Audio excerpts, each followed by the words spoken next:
They were tough at the breakdown area and the contact area. That made it really difficult for Scotland at times. The defence was very strong.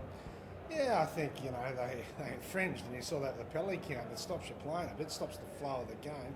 Good luck to them, they get away with it. That's not an issue. We're going to wise up to those facts. But it goes back to, look, we can talk about a multitude of things. But at the end of the day, body contact sport, one-on-one missed tackles, you're going to lose test matches if you don't get it right.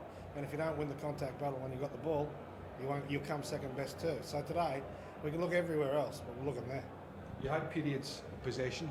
You used the catch and drive quite a lot at the line out, which worked well for you. But it was the final bits of those phases. You didn't quite string it together. Oh, we've let ourselves down. I always say that you probably only get 7 chances in a game to score a try, and sometimes you burn 4 or 5. I reckon we had 6 or 7 out there in the first half that we could have put to bed, but we didn't.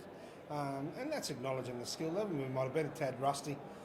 Confidence runs, I think, on the back of good defence. I've always said that good attack runs on the back of usually great defence, because you get a lot more turnover ball, unstructured defence, and today our defence let us down in the fact we couldn't get the turnovers, and therefore we're always putting ourselves under pressure. So there's a bit of a myth about attack.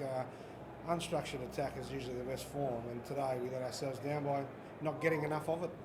In terms of trying to take a positive out of things, you've bloodied a few players. They've now had a taste of Test rugby. How important is that going forward? Well, we said that was the mandate when we come here. We're not running away from that fact. It's called a test match for the sheer name. It is a test. It's a test in many ways, skill, character, and the like, and it's acknowledging where you are. That's not a bad thing. So it's an important step, learning curve. I mean, I go back to the early days when England took a team to Australia and didn't do that well, but it spawned many great internationals out of that. So you just got to acknowledge that it's not always going to be perfect for kids in their first run out. And we were disrupted somewhat by, on the back end of losing a lot of players today, and we're walking wounded in there.